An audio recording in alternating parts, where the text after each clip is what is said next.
السلام علیکم۔ اس پیپر میں اسسٹنٹ رجسٹرار کوآپریٹو سوسائٹیز کے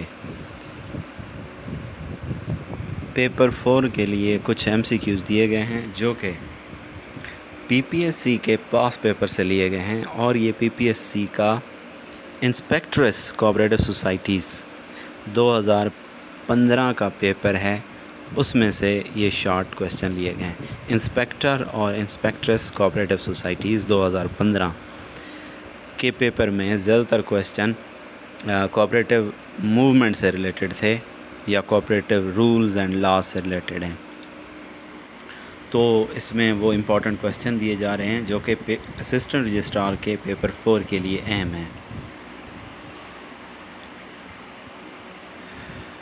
اربنائزیشن مینس، اربنائزیشن کا کیا مطلب ہے؟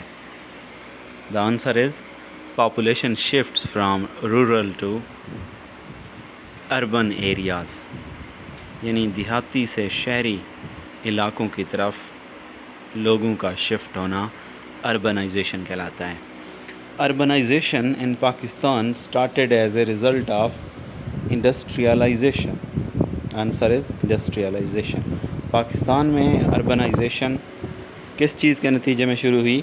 جب پاکستان میں انڈسٹریلائزیشن کا سٹارٹ ہوا، انڈسٹریلائزیشن کا آغاز ہوا، تب سے ہی اربنائزیشن کا بھی آغاز ہو گیا، یعنی کہ لوگ دیہاتوں سے شہروں کی طرف شفٹ ہونے لگے۔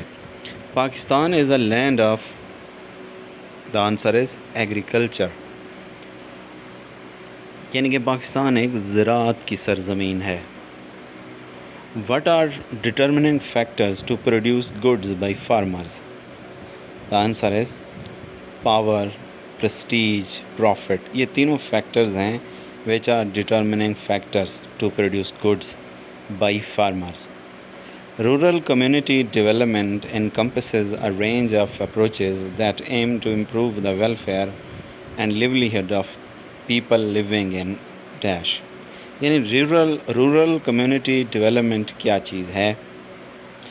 تو یہ ویلفیئر اور لوگوں کے لیولیہڈ امپروو کرنے کے لیے ہے، اور کس ایریا کے لوگوں کے لیے ہے؟ This is for rural areas, the answer is rural areas. Number 6 is rural development follows from, rural development کس طرح سے چلتی ہے؟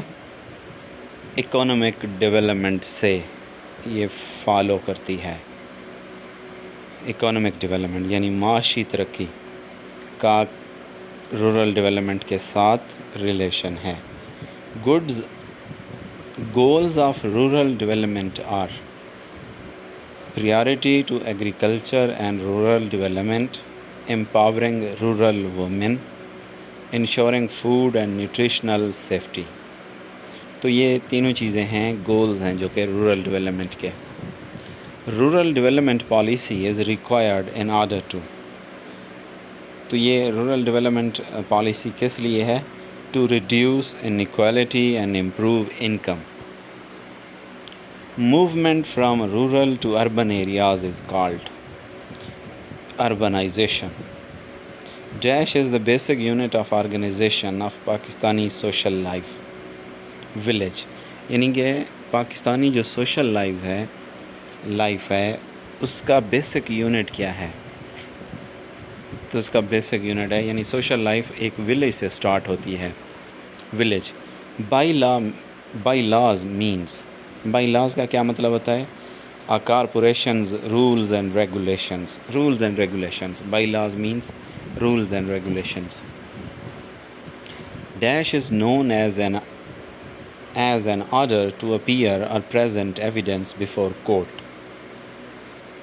The answer is summons. تو سمن کیا ہوتا ہے؟ کہ ایک آرڈر ہوتا ہے جس کے تحت آپ کو کورٹ کے سامنے حاضر ہونا ہوتا ہے، یا آپ نے ایویڈنس پرووائڈ کرنے ہوتے ہیں، ایویڈنس پیش کرنے ہوتے ہیں کورٹ کے سامنے، تو اس کو ہم کہتے ہیں سمن۔ Dash is known legal proceedings and are commenced by a petition, suit. تو یہ ایک لیگل پروسیڈنگ ہے کہ عدالتی کارروائی کہہ لیں، جسے سوٹ کہتے ہیں، اسے suit. Suit is non-legal proceedings and are commenced by a petition. Number 14 is the registrar may refuse to register a society or its bylaws under Section 10 Cooperative Societies Act 1925